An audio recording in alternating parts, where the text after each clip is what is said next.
Hello and welcome everyone to VV studies. आज हम marketing management के कुछ इंपॉर्टेंट क्वेश्चंस को कवर करने वाले हैं जो कि आपके एग्जाम्स में आने के चांसेस बहुत ज़्यादा हैं। अगर आप पिछले 5 साल के पेपर्स देखेंगे तो आप रिपीटेडली देखेंगे इस टाइप के क्वेश्चंस अगेन अगेन रिपीट हो रहे हैं। और अगर हम अपने सिलेबस के अकॉर्डिंग भी देखें देन ऑल्सो दीज क्वेश्चंस ले वेरी मच इंपॉर्टेंस। हम स्टार्ट करते हैं पहले क्वेश्चन के साथ, that is explain marketing mix. यहाँ पे हमें उसका कंटेंट नहीं देखना, because for the main content of the question we have already made the separate videos. आज हमें ये देखना है कि हम क्वेश्चन किस तरीके से ड्राफ्ट करें, क्वेश्चन को किस तरीके से फ्रेम करना है। सो अगर हम मार्केटिंग मिक्स की बात करेंगे तो मार्केटिंग मिक्स होता क्या है कि अलग अलग तरीके से हम मार्केटिंग कर सकते हैं। फॉर एग्जांपल हम 4 P's अगर देखें मार्केटिंग के, 4 P's ऑफ मार्केटिंग हम बोलते हैं, प्रमोशन, प्राइस, प्लेस। तो ये क्या है, मार्केटिंग मिक्स के कुछ बेसिक फैक्टर्स हैं जिनके बेसिस से मार्केटिंग होती है। तो सबसे पहले हमें जब हम क्वेश्चंस लिखे आंसर लिखेंगे तो हम सबसे पहले मार्केटिंग मिक्स का मतलब लिखेंगे, बिकॉज यहाँ पे हमें सिर्फ मार्केटिंग से मतलब नहीं है, हमें मार्केटिंग मिक्स से मतलब है। मिक्स मतलब जहाँ आप 2-4 बहुत सारे मतलब अलग अलग ऑब्वियसली आपके पास डिफरेंट पीस हैं तो उनके थ्रू आप डिफरेंट तरीके से मार्केटिंग कर सकते हैं। So you have to select that criteria कि आपको कहाँ से कितना मार्केटिंग करनी है और किस के थ्रू उतनी मार्केटिंग करनी है। मान लीजिए आपने 4 P's लिए हैं तो फिर उन 4 P's का कॉलम बनाएंगे और उनको आप ब्रीफली एक्सप्लेन करेंगे। फॉर एग्जांपल प्राइस क्या है, आपके प्रोडक्ट का प्राइस क्या हो सकता है, किस तरीके से चेंज कर सकते हो, किन फैक्टर्स के बेसिस पे प्राइस जज होता है। For example if I take let's say कि मुझे फ़ोन लेने जाना है, ठीक है, तो फ़ोन हर एक प्राइस रेंज में आता है। आप चाहो तो 10,000 का भी फ़ोन ले सकते हो, आप चाहो तो 1.5 लाख का भी फ़ोन ले सकते हो। सो बेसिकली अगर आप फ़ोन लेने जाओगे मार्केट में तो उसके बहुत सारे क्राइटेरियाज बने हुए हैं। अब हर एक कंपनी, फॉर एग्जांपल अगर हम बात करें आईफोन की, तो आईफोन सिर्फ प्रीमियम और लग्जरी फ़ोन्स बनाता है, तो वो एक पर्टिकुलर कैटेगरी को बिलोंग करता है जिसका एक बहुत नीच सेगमेंट है, छोटी कैटेगरी है अगर हम इंडिया का मार्केट देखें तो। बट अगर हम देखें सैमसंग, तो सैमसंग एक बहुत ही ज़्यादा ब्रॉड कैटेगरी ऑफ फ़ोन्स बनाता है। आप चाहोगे तो आपको 10,000 का भी सैमसंग का फ़ोन मिलेगा, शायद से सस्ता भी मिले आपको, और आपको 1-1.5 लाख का अगर सैमसंग का फ़ोन चाहिए तो वो भी मिलेगा। तो यहाँ पे हम सैमसंग की स्ट्रैटेजी को अंडरस्टैंड कर सकते हैं कि सैमसंग प्राइस के बेसिस पे कितने ज़्यादा मॉडल्स निकालता है, क्योंकि वो हर एक कस्टमर को टारगेट करना चाहता है। अगर कोई बजट फ्रेंडली कस्टमर है तो उनको भी उनके लिए भी फ़ोन है, और अगर कोई प्रीमियम लग्जरी कस्टमर है तो उसके लिए भी आपके पास पर्टिकुलर फ़ोन, स्मार्टफोन अवेलेबल है। तो यहाँ पे आप प्राइस के बेसिस पे आप अपनी मार्केटिंग स्ट्रैटेजीज रख सकते हैं। अगर आप चाहो तो प्लेस के बेसिस पे कर सकते हो। फॉर एग्जांपल अगर हम आईफोन का देखें तो आईफोन जो अपनी मेन मार्केटिंग करता है, मेन एडवर्टीजमेंट करता है, और जो उनका मेन मार्केट है वो है western market, that is USA है और यूरोपियन कंट्रीज़ हैं उसमें। ऑब्वियसली साउथ कोरिया भी उसमें आएगा ही, बिकॉज साउथ कोरिया उसकी मेन पेरेंट कंट्री है। सो यहाँ पे हम इसकी 3 मेजर कंट्रीज़ दे सकते हैं, मेन 3 रीजन्स दे सकते हैं जहाँ से आईफोन को मेजर मार्केट कैप्चर कर पाते हैं।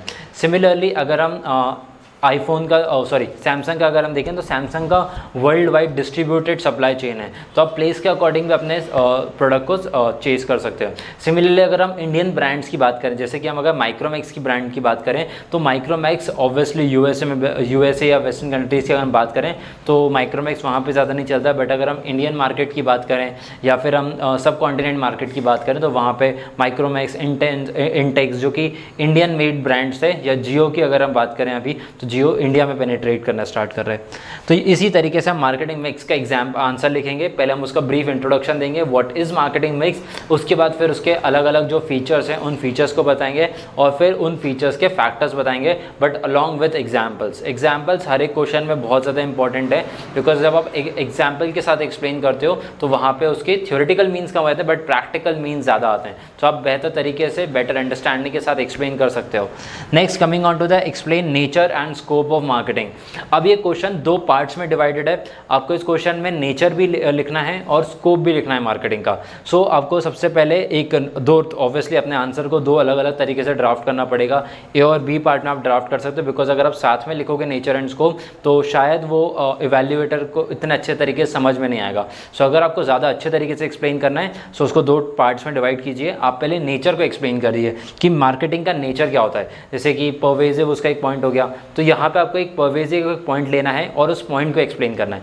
बट इस पॉइंट को एक्सप्लेन करने से पहले आपको इंट्रोडक्शन करना है इस आंसर के साथ कि आप इस आंसर में क्या बताने वाले हो। तो आप 2 या 3 लाइन का इंट्रोडक्शन दे सकते हो, बेसिक इंट्रोडक्शन होगा जहाँ पे आप मार्केटिंग के बारे में बता सकते हो कि मार्केटिंग क्या है और मार्केटिंग में नेचर और स्कोप की बेसिक अंडरस्टैंडिंग दे सकते हो। उसके बाद आप जब आप स्टार्ट करोगे नेचर, तो आप नेचर के पॉइंट्स लिख सकते हो। बट अगर आप डायरेक्टली लिखना स्टार्ट कर दोगे, डायरेक्टली अगर आपने पूरी थ्योरी भर दोगे तो एवेल्युएटर्स आपके आंसर को इतने अच्छे तरीके से पढ़ेंगे नहीं। आपको प्रेजेंटेशन में आना चाहिए। तो आप प्रेजेंटेशन कैसे कर सकते हो? आप एक पाई चार्ट बना सकते हो, आप एक पिक्टोग्राम बना सकते हो, या फिर आप अलग अलग तरीके से, मतलब जनरली आप प्रेजेंटेशन जब करोगे तो उसको आप ब्लॉक लेटर्स में लिख सकते हो, बड़े बड़े ब्लॉक लेटर्स में उसके की पॉइंट्स लिख सकते हो। और फिर उन की पॉइंट्स का टेबल बनाने के बाद या तो आप टेबल बना लो या पाई चार्ट बना लो या किसी भी तरीके से हिस्टोग्राम के थ्रू आप एक्सप्लेन कर सकते हो। आफ्टर राइटिंग दोज की पॉइंट्स आप फिर स्टार्ट करोगे explaining each and every single point. For example जैसे कि मैंने अभी बोला था, nature of marketing is pervasive, consistent होना चाहिए, कंटिन्यूस होना चाहिए। जैसे कि मैंने बोला कि कंटिन्यूस होना चाहिए, कंटिन्यूस एक पॉइंट है, the nature of the marketing should be continuous. For example जब मैं मार्केटिंग कर रहा हूँ किसी प्रोडक्ट की, फॉर एग्जांपल मैं कैमरा अगर सेल कर रहा हूँ तो कैमरा सेल होने की क्या कोई पर्टिकुलर टाइम पीरियड होता है कि इस 12 महीनों में से कोई एक पर्टिकुलर टाइम होगा? फॉर एग्जाम्पल मैं जनवरी बोल रहा हूँ कि जनवरी में बहुत ज़्यादा फ़ोन बिकते हैं तो उस टाइम पर मेरे को ज़्यादा मार्केटिंग करनी चाहिए। ऑब्वियसली नॉट, बिकॉज ऐसा कोई नहीं है कि कैमरा सिर्फ जनवरी में खरीदे जाते हैं या मई में खरीदे जाते हैं या नवंबर में खरीदे जाते हैं। ऑल ईयर राउंड आप देख सकते हैं कि कंटिन्यूसली कैमरा की सेल हो सकती है। तो आप जो कंटिन्यूसली अपनी मार्केटिंग पिचेस रखेंगे, जो आपकी टेलीविज़न में एडवर्टाइजमेंट आ रही है वो आप 12 मंथ्स रन करोगे, जो आप न्यूज़पेपर्स के थ्रू या फिर पैम्फलेट या होर्डिंग्स के थ्रू जो आप एडवर्टीजमेंट कर रहे हो, तो आप एक एडवर्टीजमेंट कंटिन्यूस रखोगे फॉर द कमिंग मंथ्स। आप ऐसा नहीं, आप पर्टिकुलर लिमिट में रखोगे। Sorry for the disturbance. अगर हम आगे देखें तो नेचर किस तरीके से इम्पैक्ट हो सकता है वो आप लिखोगे। जैसे कि मैंने कंटिन्यूस का एग्जांपल दिया, तो कंटिन्यूस जो पॉइंट है वो किस तरीके से इम्पैक्ट हो सकता है। फॉर एग्जांपल अगर मैं रेनकोट सेल करता हूँ, मेरी रेनकोट की कंपनी है या फिर मेरी अम्ब्रेलास की कंपनी है या फिर मेरी वुलन जैकेट्स की अगर कंपनी है, तो ये कंपनीज कैसी हैं? पर्टिकुलर टाइम पीरियड पर काम करने वाली हैं। जैसे कि अगर मैंने आपको बोला रेनकोट सेल करने, तो रेनकोट सिर्फ मानसून में सेल होंगे, मानसून के अलावा दूसरे मंथ्स में ऑब्वियसली ज़्यादा सेल नहीं होंगे। अगर हम जनवरी में बात करेंगे तो क्या आप जनवरी में रेनकोट खरीदोगे? ऑब्वियसली अगर आपकी इंडियन कंपनी है तो आप कभी नहीं खरीदने वाले जनवरी में रेनकोट, बिकॉज जनवरी में इंडिया मानसून नहीं होता है। बट अगर हम इंग्लैंड, मान लो आपकी कंपनी इंग्लैंड की है, तो इंग्लैंड में तो कोई पर्टिकुलर सीजन है नहीं, तो वहाँ पे आपको कंटिन्यूस रखना पड़ेगा। सो प्लेस के बेसिस पे आपका नेचर भी डिपेंड कर सकता है, नेचर में किस तरीके से चेंजेस आ सकते हैं। Similarly you will explain the scope. अब आप स्कोप देखेंगे अगर मार्केटिंग का, आप मान लीजिए आप ही अगर अभी मार्केटिंग में अपना स्पेशलाइजेशन करेंगे, तो स्पेशलाइजेशन करके आप मार्केटिंग में किस फील्ड में जाना चाहेंगे? क्या आप एडवर्टीजमेंट में जाओगे, क्या आप पब्लिसिटी में जाओगे, क्या आप प्रमोशन में जाओगे, क्या आप सेल्स में जाओगे? तो ये अलग अलग तरीके के स्कोप्स हो सकते हैं। अगेन आप इसको एक प्रेजेंटेशन हिस्टोग्राम के थ्रू या पाई चार्ट के थ्रू आप उसका रिप्रेजेंट कर सकते हैं। उसके बाद आप हर एक पॉइंट को एक्सप्लेन करेंगे। पर जब आप एक्सप्लेन करोगे तो take examples, try to take example in each and every factor में। अगर एक फैक्टर बोल रहा हूँ, for example if I want to go in sales, तो वहाँ पे मैं सेल्स में क्या काम करूँगा तो मैं एग्जाम्पल के साथ एक्सप्लेन कर सकता हूँ। एडवर्टीजमेंट में एक्सप्लेन कर सकता हूँ, pamphlets, newspapers, radio, etcetera etcetera, जितने भी पॉइंट्स होते हैं उनके आप एक इंडिविजुअली एक्सप्लेन कर सकते हो with examples. Next, what do you understand bye marketing research? Research का आपके पास पूरी एक यूनिट है, तो यहाँ पे आपको है ना थोड़ा कट डाउन करना पड़ेगा, बिकॉज अगर आप पूरी यूनिट वहाँ पे अगर आप लिख के आ जाओगे तो ऑब्वियसली आपका इवैल्यूएटर थोड़ा नाराज़ हो जाएगा उस चीज़ से, आपके लिए बहुत ज़्यादा अच्छे पॉइंट्स नहीं मिलेंगे उसमें, बिकॉज आपको रिप्रेजेंटेशन अच्छे तरीके से करना है, आपको की पॉइंट्स एक्सप्लेन करना है, आपको सब कुछ एक्सप्लेन नहीं करना है। तो जब आपके पास कंटेंट बहुत ज़्यादा है तो आप उसको स्क्रूटनाइज करिए और उसमें से इंपॉर्टेंट पॉइंट्स निकालिए। तो सबसे पहले आप मार्केटिंग रिसर्च की डेफिनेशन लिखोगे कि मार्केटिंग रिसर्च होता क्या है। उसके बाद आप लिखोगे इंपॉर्टेंस ऑफ मार्केटिंग, क्यों मार्केटिंग करनी चाहिए, मार्केटिंग रिसर्च के इंपॉर्टेंस क्या है। मार्केटिंग ऑब्वियसली अगर हम जैसे मार्केटिंग रिसर्च करने जा रहे हैं तो हम उससे एग्जांपल के तौर पर बता रहा हूँ कि आप प्रेडिक्ट कर सकते हैं मार्केट कैसा होने वाला है। जैसे कि मान लीजिए मैं कोई एक नया प्रोडक्ट लेके आने वाला हूँ, जैसे कि कोई नई बेवरेज हो सकती है, नया सॉफ्ट ड्रिंक हो सकता है, नई कार हो सकती है, नई ट्यूबलाइट्स हो सकती हैं, आईओटी डिवाइसेस हो सकती हैं नई। तो जब ये कोई नया प्रोडक्ट लेके आ रहा हूँ तो उन प्रोडक्ट्स को एक्सप्लेन नहीं करना है, उन प्रोडक्ट को रिसर्च में किस तरीके से उनका इंपॉर्टेंस है।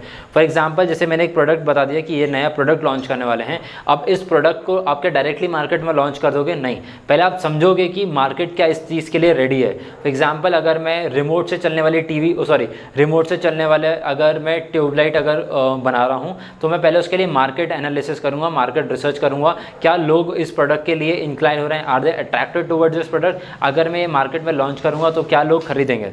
खरीदने के साथ साथ मुझे ये भी फाइंड आउट करना है कि इस पर्टिकुलर प्रोडक्ट का प्राइस क्या होना चाहिए, बिकॉज ये पहली बार मार्केट में लॉन्च होने वाला है, तो आपका कोई कॉम्पिटिशन नहीं है, तो आपको मार्केट में देखना है कि इस पर्टिकुलर प्रोडक्ट की डिमांड कितनी ज़्यादा होने वाली है और आप सप्लाई कितनी मेंटेन कर सकते हो, या फिर आप डिमांड एनालाइज करने के बाद ही अपनी सप्लाई को भी समझना चाहोगे कि आपको कितना बनाना है उस प्रोडक्ट को। सो इसी तरीके से आप उसके सारे इंपॉर्टेंस एक्सप्लेन करेंगे। इंपॉर्टेंस के बाद आप उसका एक प्रोसेस बताएंगे, but the process will be in brief. आप उसको अगर डिटेल में लेके आओगे तो 14 पॉइंट्स होते हैं मार्केटिंग रिसर्च के, आप हर एक पॉइंट को ब्रीफली एक्सप्लेन नहीं कर पाओगे, बट आप एक पेज पे उसके 14 पॉइंट्स लिख सकते हैं, line by line, step by step आप उसके पॉइंट्स बताएंगे। उसके बाद उनके इंपॉर्टेंट पॉइंट्स को या फिर उन्हीं 14 पॉइंट्स को आप ब्रीफ में एक्सप्लेन करेंगे। ऑब्वियसली आप यहाँ पे हर एक पॉइंट को आप डिटेल में एक्सप्लेन नहीं कर सकते, आप 4-5 लाइन में हर एक पॉइंट को एक्सप्लेन करने की कोशिश करेंगे। जितने ज़्यादा ब्रीफ हो सकते और जितना ज़्यादा क्रिस्प हो सके आपकी नॉलेज, आपको 4-5 लाइन में रखना है। सो आपका जो लेंथ है आंसर की वो भी बहुत ज़्यादा लंबी नहीं होगी और आप जो इंपॉर्टेंट पॉइंट्स हैं उनको भी कवर कर लेंगे। Next is concept of product life cycle. Product life cycle इन अगर हम 9 क्वेश्चंस में देखें तो सबसे one of the most important question है product life cycle. Product life cycle क्या होता है, जिस तरीके से हमने देखा था, इंट्रोडक्टरी फेज होती है, मैच्योरिटी फेज होती है, ग्रोथ फेज होती है, फिर डिक्लाइन फेज होती है। तो आपको उस पर्टिकुलर फेज का एक ग्राफ बनाना है। आप ग्राफ के थ्रू एक्सप्लेन करेंगे कि कौन से टाइम पीरियड पे कौन सा ग्रोथ फेज चल रहा होता है। जैसे कि अगर आपने मान लीजिए इस तरीके से का कोई ग्राफ बनाया है, तो इस ग्रोथ फेज में आप इस ग्राफ फेज में आपको पूरा पीएलसी एक्सप्लेन करना है। पीएलसी मतलब प्रोडक्ट लाइफ साइकिल एक्सप्लेन करनी है। तो यहाँ पे आप अलग अलग स्टेजेस बनाएंगे कि कब उसका कौन सा पीरियड चल रहा था। फॉर एग्जांपल यहाँ पे जब उसने इंट्रोड्यूस किया था प्रोडक्ट को, यहाँ पे जब वो ग्रोथ कर रहा था या मैच्योर कर रहा था, फिर यहाँ पे जब उसने अपना पीक को अटेन किया था, यहाँ इस पर्टिकुलर पॉइंट पे आके उस पर्टिकुलर प्रोडक्ट ने अपना पीक अटेन किया था।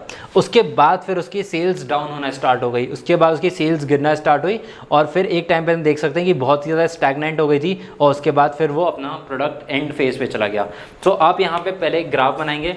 ग्राफ में आप अलग अलग स्टेजेस बताएंगे कि कौन सी स्टेजेस थी वहाँ पे। स्टेजेस के बाद आप एक पर्टिकुलर स्टेज को लेंगे। फॉर एग्जांपल आपने ग्रोथ फेज ली और ग्रोथ फेज में आप मार्केटिंग किस तरीके से करने वाले हो, मैं आपको कंपैरिजन बेसिस पे बताता हूँ। जब आप कोई नया प्रोडक्ट लॉन्च करते हैं, जैसे कि अभी हमने रिसेंट में देखा है कि टाटा ने नया टाटा न्यू प्रोडक्ट लॉन्च किया है, तो टाटा न्यू जब लॉन्च किया, जब वो इंट्रोडक्टरी फेज में है, तो उसको बहुत ज़्यादा एग्रेसिव मार्केटिंग की नीड थी। तो उन्होंने इनिशियल फेज में बहुत ज़्यादा एग्रेसिव मार्केटिंग करी ताकि हर एक इंडिविजुअल को पता चल जाए कि टाटा ने एक नया प्रोडक्ट लॉन्च किया है और वो प्रोडक्ट की फीचर्स क्या हैं, आप किस तरीके से उसको, जैसे वो एक ऐप है तो आप ऐप को कहाँ से डाउनलोड कर सकते हो, अगर आप उस ऐप को डाउनलोड करोगे तो उससे आपको क्या बेनिफिट्स होने वाले हैं, ये सब आप इंट्रोडक्टरी फेज़ में आप अच्छे से एक्सप्लेन करते हो। उसके बाद जब वो ग्रोथ फेज़ में होता है तो ग्रोथ फेज़ में आप मार्केटिंग थोड़ी कम कर सकते हो, आप उनका इंट्रोडक्शन पार्ट हटा दोगे, आप उनके और ज़्यादा फीचर्स को बताओगे कि आप उनके अगर जैसे आप नए फॉर एग्जाम्पल अगर टाटा न्यू 5% रिवॉर्ड्स आपको दे रहा है तो आप वो रिवॉर्ड्स एक्सप्लेन करोगे, वो ऑफर्स बताओगे, वो डिस्काउंट्स दोगे, उस तरीके की आपकी मार्केटिंग रहेगी। बट अगर वो एकदम डिक्लाइन फेज़ पे जा चुका है, जाओ समझ चुके, जैसे कि अगर हम वोडा आइडिया के देखें तो वोडा आइडिया अभी स्ट्रगल कर रहा है इंडिया मार्केट में, तो आप उसका एग्जाम्पल लेके आप एक्सप्लेन कर सकते हो कि आपकी कंपनी की किस तरीके की मार्केटिंग होनी चाहिए। सो अगर इस क्वेश्चन को हम शॉर्ट डाउन करें तो शॉर्ट डाउन करने के बाद क्या है, हमें एक ग्राफ बताना है, ग्राफ के बाद हमें प्रोडक्ट लाइफ साइकिल एक्सप्लेन करने की होती क्या है, उसके सारे स्टेजेस को एक्सप्लेन करना है अलॉन्ग विद द मार्केटिंग कि किस फेज में आप किस तरीके की मार्केटिंग करने वाले हो, that you will cover in this question. Next coming on to what do you understand by product mix. जिस तरीके से हमने मार्केटिंग मिक्स बताया था सिमिलरली उसी तरीके से हमें प्रोडक्ट मिक्स भी बताना है। फॉर एग्जांपल जब मैंने अगर आप मेरी प्रोडक्ट मिक्स वाली वीडियो देखोगे तो वहाँ पे मैंने वॉशिंग मशीन इन सब के एग्जांपल्स लिए थे, आप जाके उस वीडियो का डिटेल में देख सकते हैं।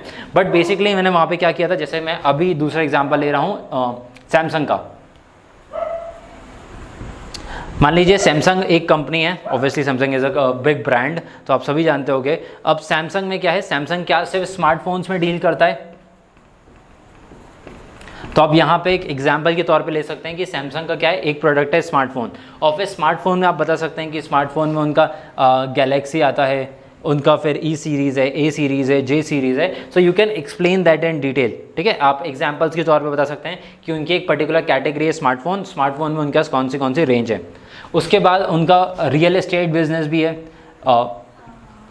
Samsung is also into real estate business, but real estate में उनका बहुत ज़्यादा बिजनेस नहीं है, तो आप कुछ पर्टिकुलर एग्जांपल्स ले सकते हैं, और एक या दो ही एग्जांपल्स हैं वहाँ पे। उनकी बहुत ज़्यादा प्रोडक्ट लाइन नहीं है यहाँ पे इस पर्टिकुलर कैटेगरी में।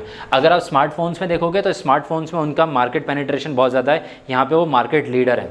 सिमिलरली आप बात कर सकते हैं टेलीविज़न में, सैमसंग टेलीविजन ही बनाता है, बट क्या सैमसंग टेलीविजन में मार्केट लीडर है? Obviously not. अगर आप मार्केट लीडर की बात करोगे तो वो LG हो सकता है, शायद मार्केट लीडर उनका LG होगा, but no obviously not, Samsung is not the market leader. तो आप यहाँ पे एक्सप्लेन करोगे कि उनके प्रोडक्ट्स कितने हैं। आपके पास थोड़े एग्जाम्पल्स हों, जैसे कि उनकी 32 इंच LED TV आती है, उनकी प्लाज्मा TV आती है, तो आप वहाँ पर कुछ कैटेगरीज दे सकते हैं, और इसके थ्रू आप है ना जितने भी उनके प्रोडक्ट्स हैं उन प्रोडक्ट्स को बताएंगे। उसके बाद आपको यहाँ पे 3 चीज़ें एक्सप्लेन करनी पड़ेंगी। पहली, प्रोडक्ट लाइन और प्रोडक्ट विथ, ये दो इंपॉर्टेंट टर्म्स हैं कि आपको पहले प्रोडक्ट लाइन बतानी है और फिर प्रोडक्ट विथ बतानी है। उसके बाद आपको पूरा का पूरा प्रोडक्ट पोर्टफोलियो बताना है। सो यहाँ से इस चार्ट के थ्रू आप पूरा एक्सप्लेन कर सकते हैं प्रोडक्ट मिक्स। एक कंपनी का एग्जांपल लेना है, कंपनी के एग्जांपल के थ्रू आपको टर्मिनोलॉजीज एक्सप्लेन करनी है, जैसे कि product line, product width, product breadth, कि आपकी प्रोडक्ट पूरी की पूरी प्रोडक्ट मिक्स कैसा है, कितने प्रोडक्ट्स आपके पास पोर्टफोलियो में हैं। सो इसके लिए आप अलग अलग कंपनी के अलग अलग एग्जाम्पल्स ले सकते हैं, but again I am saying that examples are very important. Next, how globalisation changed marketing in our company. जैसे कि हम MNC की बात करते हैं, ग्लोबलाइजेशन आया तो MNC आया है, तो आपको पूरे का पूरा जो हमने फर्स्ट टर्म में पढ़ा था, जो हमने फर्स्ट सेमेस्टर में पढ़ा था ग्लोबलाइजेशन के बारे में, सबसे पहले हमें बेसिक इंट्रोडक्शन देना है कि ग्लोबलाइजेशन होता क्या है, ठीक है। उसके बाद हमें बताना है कि इंडिया में ग्लोबलाइजेशन कब आया है, बिकॉज यहाँ पे हमारी स्पेसिफिकली हमारी कंट्री की बात हो रही है। तो अगर हम बात करेंगे, जैसे कि अगर आप मेरी वीडियो देखोगे तो मैंने उसमें पूरा एक्सप्लेन किया है कि 1991, 1992 जब LPG लॉन्च हुआ था, LPG लॉन्च होने से पहले के फेज़ में इंडिया की GDP ग्रोथ कैसी थी, वो लेस देन 1% हो गई थी। 91 से अगर आप पहले देखोगे तो जो इंडिया की GDP ग्रोथ थी that was less than 1%। But अगर आप करंट ईयर की बात करें 2022 में, तो अभी एक्सपेक्टेशन है कि इंडिया की इकोनॉमी ग्रो कर सकती है बाय 7% ऑफ द GDP। सो आपको इसी तरीके से एक्सप्लेन करना है, आपको कुछ इंपॉर्टेंट फैक्ट्स पता होने चाहिए इसके लिए, जो कि आपकी बुक में भी गिवन है, और मैंने जो वीडियोज़ कवर करी थी इस पर्टिकुलर टॉपिक की, उसमें भी ये चीज़ मैंने एक्सप्लेन करी थी। सो आपको पूरा इंडिया का फेस बताना है कि इंडिया में ग्लोबलाइजेशन कब आया था, LPG कब आया था, LPG आने के रीजंस क्या थे, LPG आने के पहले के फेज़ में, इंट्रोडक्टरी फेज़ में, या फिर आफ्टर फ्रीडम, आफ्टर इंडिपेंडेंस 1947 से 1991 तक का किस तरीके का ग्रोथ फेज था इंडिया का, फिर उसने डिक्लाइन क्यों किया, किस वजह से इंडिया ने डिक्लाइन किया, और फिर हम इंडिया में LPG क्यों लेकर आए। इस पर्टिकुलर में LPG लाने का रीज़न क्या था, दैट वाज GDP, और उसके बाद फिर 92 के बाद इंडिया की GDP किस तरीके से ग्रो हुई है। ऑब्वियसली बहुत सारे डाउन पीरियड्स भी आए हैं, but due to different reasons, not because of globalisation. उसके बाद अगर ग्लोबलाइजेशन आया है तो यहाँ पे हमें उसके कुछ एडवांटेजेस भी हैं, कुछ डिसएडवांटेजेस भी हैं। फॉर एग्जांपल अगर मैं फ्यू एडवांटेजेस की बात करूँ तो जैसे कि आज हम अगर एप्पल का आईफोन यूज़ कर पा रहे हैं, that is because of globalisation. तो अगर हम स्मार्टफोन्स या टेक्नोलॉजी वाइज बात करें तो इंडिया में बहुत ज़्यादा टेक्नोलॉजी एडवांसमेंट नहीं था, बहुत ज़्यादा रिसर्च एंड डेवलपमेंट नहीं था। ये मेजरली आया है वेस्टर्न कंट्रीज से, USA, यूरोप, उनसे मेजरली इंडिया में टेक्नोलॉजी आई है। तो इंडिया का एक फ़ायदा इस चीज़ से हुआ है, जैसे इंडिया में आज IT सेक्टर बहुत अच्छा कर रहा है, सो दैट इज़ बिकॉज कि वहाँ से इंडिया, जैसे एसेंचर की अगर हम बात करें तो एसेंचर USA की कंपनी है, बट वो इंडियंस को हायर करता है, तो बिकॉज इंडिया में उस तरीके की टेक्नोलॉजी पेनिट्रेट करके आई है, तो ये एक एडवांटेज है। बट इसका एक लिमिटेशन भी है कि अगर इंडिया में कोई कंपनी आई है तो इंडिया में जो ऑलरेडी एग्जिस्टिंग कंपनीज थी, लाइक हम बात करें माइक्रोमैक्स की, इंटेक्स की, तो ये इंडिया में कभी भी बहुत ज़्यादा मार्केट शेयर नहीं ले पाए हैं। द रीज़न बिहाइंड इज क्योंकि स्मार्टफोन्स बहुत अच्छे हैं दूसरी कंपनी के, सैमसंग सैमसंग के बहुत अच्छे हैं, आईफोन के बहुत अच्छे हैं। अगर हम ओप्पो, वीवो इनकी भी बात करें तो ये कॉम्पीट कर सकते हैं माइक्रोमैक्स और इंटेक्स के साथ easily and at a very cheaper rate, because यहाँ पे जो मैन्युफैक्चरिंग होती है वो होती है चाइना में। तो चाइना से बहुत सस्ते प्रोडक्ट बन के आ जाते हैं, तो वो सस्ते प्रोडक्ट बहुत ज़्यादा, जैसे कि आप 10,000 का फ़ोन लोगे तो 10,000 का अगर ओप्पो वीवो का फ़ोन ले रहे हो तो उसमें भी आपको बहुत सारे फीचर्स मिल जाएंगे because of the low cost of manufacturing. तो इसी तरीके से आपको एक्सप्लेन करना है how globalisation has impacted marketing in India. Next, what is green marketing. अब अगर कोई क्वेश्चन ही स्टार्ट हो रहा है व्हाट से, तो आपको ऑब्वियसली उसकी डेफिनेशन पहले बतानी है कि ग्रीन मार्केटिंग होती क्या है। जैसे कि मैं अगर एग्जांपल के तौर पे लूँ कि इंडिया में विप्रो की अगर बात हम करें, स्पेसिफिकली अगर विप्रो की बात करें, तो विप्रो लास्ट कुछ ईयर्स में बहुत अच्छे तरीके से ग्रीन मार्केटिंग कर रहा है, जहाँ पे वो कुछ भी हार्मफुल प्रोडक्ट को यूज़ नहीं करता है। अगर हम इन्फोसिस की बात करें तो Infosys is also in the same direction. अगर हम टाटा की बात करें तो टाटा ने भी बोला है कि बाय 2040, अगर हम बात करें स्पेसिफिक ईयर की, तो टाटा हैज सेड दैट जो बाय 2040 जो टाटा का जो नेट कार्बन एमिशन होगा वो ज़ीरो होगा। मतलब कि बाय इधर ईयर 2040 जितना वो कार्बन एमिट करते हैं उतना ही वो एब्जॉर्ब भी करने के लिए कुछ ना कुछ फंडामेंटल्स बनाएंगे, जैसे कि they are working towards the clean and green energy. Tata Power की अगर हम स्पेसिफिकली बात करें तो इस तरफ बहुत ज़्यादा वर्क कर रहे हैं। Tata Motors is working towards electric vehicles. तो उस तरीके से हम टाटा का देख सकते हैं कि वो मार्केटिंग किस तरीके से करते हैं। अगर आप उनके एडवर्टीजमेंट देखोगे तो एडवर्टीजमेंट में भी इस पर्टिकुलर टॉपिक के ऊपर बहुत ज़्यादा एम्फोसिस देते हैं कि दैट इज़ उनके प्रोडक्ट जो हैं वो क्लीन एंड ग्रीन एनर्जी से बने हैं, उनके प्रोडक्ट जो उनके केमिकल्स इसमें यूज़ होते हैं वो क्लीन एंड ग्रीन एनर्जी से हैं। सिमिलरली आप बहुत सारे ऐसी कंपनीज देख सकते हैं, ये सिर्फ टाटा के एग्जांपल्स था, आप और भी एग्जांपल्स दे सकते हैं, जैसे कि कुछ पर्टिकुलर कंपनीज हैं जो कि प्लास्टिक को यूज़ नहीं करते हैं। स्पेशली अगर हम इंडियन स्टार्टअप्स की बात करें तो उन्होंने एकदम प्लास्टिक को ज़ीरो प्लास्टिक अपनी कंपनी को डिक्लेयर किया है, और वो दूसरे पर्टिकुलर ब्रांड्स को यूज़ करते हैं जिनमें प्लास्टिक नहीं होता है। तो इन एग्जाम्पल्स के साथ आप ग्रीन मार्केटिंग को एक्सप्लेन कर सकते हैं एंड और उसके एडवांटेजेस क्या हैं। Obviously you know the advantages कि हमें पॉल्यूशन कम करना है, तो उसके लिए green marketing is very important. Next is what is positioning. जिस तरीके से हमने एक्सप्लेन किया था प्रोडक्ट में, उसी तरीके से हम पोजिशनिंग भी एक्सप्लेन कर सकते हैं। सिमिलर प्रोडक्ट को यूज़ कर सकते हैं, हम सेम एग्जांपल यूज़ कर सकते हैं कि सैमसंग है तो सैमसंग ने अपनी पोजिशनिंग किस तरीके से की है। जैसे कि यहाँ पे सामने 3 एग्जांपल्स लिखे हुए हैं, स्मार्टफोन, रियल एस्टेट, टीवी। हो सकता है आप में से बहुत कम लोगों को पता हो कि सैमसंग रियल एस्टेट में है, बट आप सभी को पता होगा कि सैमसंग जो है वो स्मार्टफोन्स बनाता है। तो आप पोजिशनिंग देख सकते हो उनकी मार्केटिंग के through. Samsung is the market leader in smartphone, but Samsung is nowhere in the real estate. उसने ऑब्वियसली बहुत बड़े बड़े ब्रांड्स के साथ काम किया है, बहुत बड़े बड़े रियल एस्टेट में काम किया, बहुत बड़ी बड़ी फेमस बिल्डिंग्स बनाई उन्होंने, जो कि आप सर्च कर सकते हैं, जैसे कि दुबई में काफ़ी स्पेशल काफ़ी रिनाउंड बिजनेस है उनका। बट क्या उनका बिजनेस स्मार्टफोन जितना अच्छा है? ऑब्वियसली नहीं। तो आप यह पोजिशनिंग समझ सकते हो कि एक ही कंपनी है जिनके अलग अलग प्रोडक्ट्स अलग अलग तरीके से पोजीशन होते हैं। टीवी में अगर आप देखोगे तो कुछ लोगों को उनकी टीवीज अच्छी लगती हैं, कुछ लोगों को नहीं लगती हैं, because they are the not the market leader, they are the follower. जैसे LG जो प्रोडक्ट बनाता है उसी को कॉपी करते हैं, कॉपी नहीं करते तो उसमें थोड़े एडवांसमेंट लाने की कोशिश करते हैं, सिमिलर प्रोडक्ट्स लाने की कोशिश करते हैं। तो ऐसे आप एक्सप्लेन कर सकते हो what is positioning. And lastly, differentiate between advertisement and publicity. ये आपका बहुत बड़ा आंसर नहीं होगा, आपका एक बहुत ही क्रिस्प और शॉर्ट आंसर होगा, बट यहाँ पे आपको एग्जाम्पल्स इंक्लूड करने पड़ेंगे कि कौन सी चीज़ें एडवर्टाइजमेंट में आती हैं और क्यों उनको एडवर्टीजमेंट बोलते हैं और क्यों पब्लिसिटी नहीं बोलते हैं। So obviously you will divide your page into 2। एक कॉलम होगा आपका एडवर्टीजमेंट का, दूसरा कॉलम होगा आपका पब्लिसिटी का। सबसे पहले आप उनकी एक बेसिक डेफिनेशन दोगे कि एडवर्टाइजमेंट का मतलब क्या होता है, दूसरी तरफ आप एक्सप्लेन करोगे कि पब्लिसिटी का मतलब क्या होता है। फॉर एग्जाम्पल, जैसे कि वर्ड ऑफ माउथ होता है, जैसे कि मुझे कोई पिक्चर बहुत अच्छी लगी, फॉर एग्जाम्पल मैं कश्मीर फाइल्स देखने गया, मेरे को कश्मीर फाइल्स बहुत अच्छी लगी, तो मैं जाके अपने फ्रेंड को बता रहा हूँ, मैं अपने फैमिली में बता रहा हूँ कि कश्मीर फाइल बहुत अच्छी मूवी है, आपको जाके वो मूवी देखनी चाहिए। तो ये मैं क्या कर रहा हूँ, उस पर्टिकुलर मूवी की पब्लिसिटी कर रहा हूँ। द कश्मीर फाइल्स, उनके डायरेक्टर, उनके प्रोड्यूसर ने मेरे को पे नहीं किया, उनके एक्टर्स ने आके मुझे पे नहीं किया है कि आप जाके सबको बताना, आपने मूवी देख ली, आपको अच्छी लगी, आप जाके आप सबको बताओ।